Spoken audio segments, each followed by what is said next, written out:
Lose yourself in a good book. The Board Gosh Energy Book Club. Now, self-help books are a billion-dollar business and, of course, regularly feature in the New Year bestsellers list because many of us look for inspiration and support in changing our lives and our habits to cope with the stresses of life. So we asked Agony Antina Marianos. I got this right the first time. Why do I stumble this?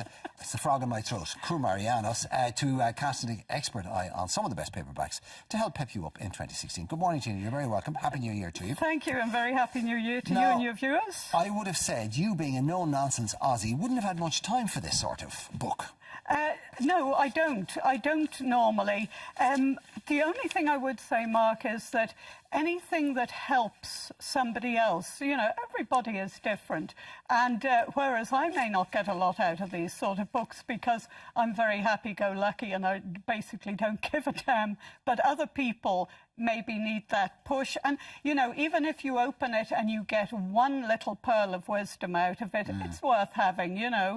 Well, now, I, like you, would have been I'm a bit sceptical about these, but the very first book that you've chosen this morning is by a lady called Gretchen Rubin, who people may know from The Happiness Project and Happier at Home. She's got a new one out called Better Than Before. And the premise of this I find interesting because she says habits are basically the invisible architecture of our everyday life. And, you know, we all have them, and we all have habits that we want to, you know, get better at. We also have habits that we want to break. And she seems to have a kind of a route map for this. She has. She says most people have two main habits. And if you can change those two habits, it sort of segues into changing your whole life. She says, you know, the book will help you to procrastinate less and generally build a happier life, sleep better, all those sort of things. She asks some very interesting questions, and I think people will relate to this. She says, why do people find it tough to create a habit for something that they love doing? Yes. And we all have passions for things. We kind of, why don't I do that more often? I know. You love it, you want to do it, so why don't you? I know. It's like going out for a walk and you think, oh, God, I can't be bothered, I can't be... And then when you're out there, you think, oh, this is lovely. And yet the very next day you'll go through the same ritual again. So it's basically about changing those bad habits and not thinking, oh, God, I can't be bothered, and just doing it. Yeah, she does deal with that as well, too, which is how quickly can I change a habit, and more importantly, how do I make sure that that I stick with a new habit? So, you know, if these half a dozen main questions that she's asking here are things that interest you, and she provides you with the answer to one of those, that could be life-changing potentially. Yeah, absolutely. She says if you make a good habit, it can really free you from decision-making. I mean, if you do something like, I mean, if you generally just throw your clothes all over the place, and then you decide, no, I'm going to put all the black things together, all the tops, all the skirt, and do something like that. It's a simple enough thing to do. It's sticking to it. And if you can stick to it, then, of course, it's going to make your life so much easier. OK, that's Gretchen Rubin, Better Than Before, Mastering the Habits of Our Everyday Lives. Let's move on to Dave Romanelli. Happy is the new healthy. Yes. Yeah, Dave. Because he's larger than life. Oh, here comes the real Tina. Yes, Go on. oh yeah. I mean, a lot of people swear by him. He is the creator of Yoga Plus Chocolate and Yoga Plus Wine. And he's had 20 years' experience in the field.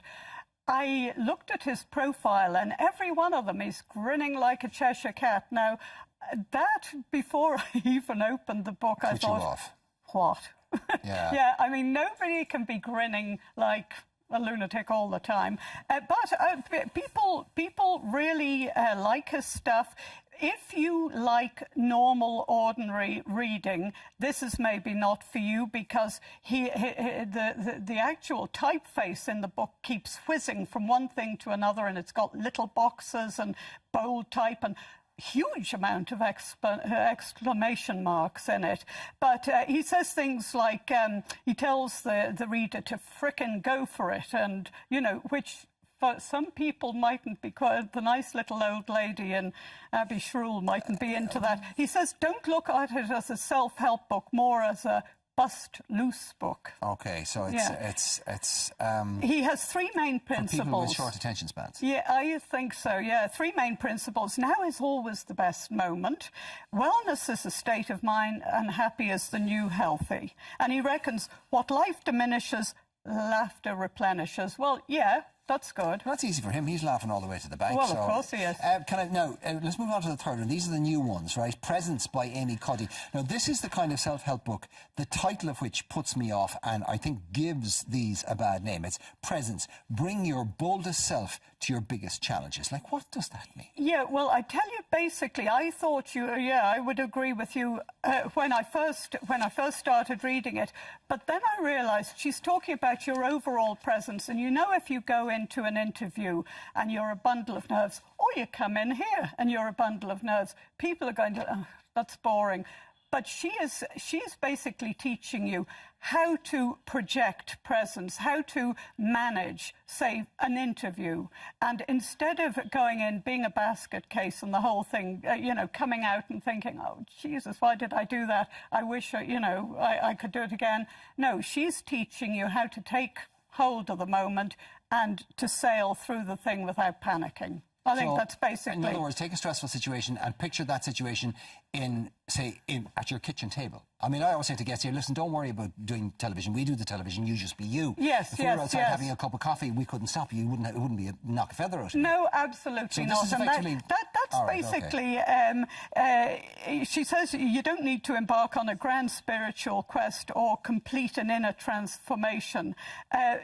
You need to nudge yourself every moment by tweaking your body language. Okay, just very quickly before we finish up, there's two classic ones, and they've been selling for donkey's years. And I suppose the reason they've sold for that length of time is because they work for people. They do. And they're very famous books. Feel the Fear, Do It Anyway by Susan Jeffers. And of course, maybe the most famous one of all is How to Win Friends and Influence People. By Dale Carnegie. Yeah, Dale Carnegie. That was one of the first ones. And he said, what you need to do is, say, for instance, you are a salesman and you're going to see somebody. Take an interest in that person. Try and, start up a conversation. Geez, if your man is into butterfly collecting, I know it's not in your line, but show an interest in it, and automatically that person thinks, oh, well, this person is, and everybody has a story to tell. And if you can just get a little something from your potential customer or whoever it is, that person will automatically think, oh, he's interested in me, and automatically the barriers will drop slightly. So treat the person like a human being, in other words. Absolutely. Don't look on them just as something to make money out of. Try and, have a bit of rapport with them and be pleasant to them and nice, and you'd be amazed. And that is the whole thing, all through life. If you can be pleasant and nice to people, you'd be amazed. You can, even friends, people you meet in every day, even if you're not trying to flog them something, people are more attracted to happy, pleasant, nice people. So, yeah, he had a winner there. And poor old Susan Jeffries is dead. So, but her book is still very popular. what can I say? I wasn't quite sure where you were going with that. No, and the other thing, Dale Carnegie... She's not feeling any fear now. As I said, How to Win Friends and Influence People, I bought it for my husband, and we're now divorced. It doesn't work for everyone. Manage your expectations. Well, I suppose the thing that we should all bear in mind is that if you're looking for somebody else to make you happy, then there's fundamentally Yes, you have to. Happiness begins at home. Okay. Yeah. Tina Marianos, thank you very much Thank indeed. you. We'll post up a list of those books for those of you who might be interested in trying them. Speaking of which, books that you might like to read and get something for it, how would you like to be with the chance of winning a book club goodie bag and a Versus tablet? All you have to do is send us in your 50-word review of the book that changed your life, if one did. Now, for whatever reason, it could be a self-help book to fiction, whatever. Some book that had a fundamental effect on you, changed your life, inspires you to change, whatever. So it's as open as that for you. 50-word review, send it in to us. Get it in by Friday the 29th of this month to enter, and you can email them to irelandmtv3.ie. Post them to Boardgash Energy Book Club, TV3, Westgate Business Park, Ballymount, Dublin 24. Lose yourself in a good book. The Boardgash Energy Book Club.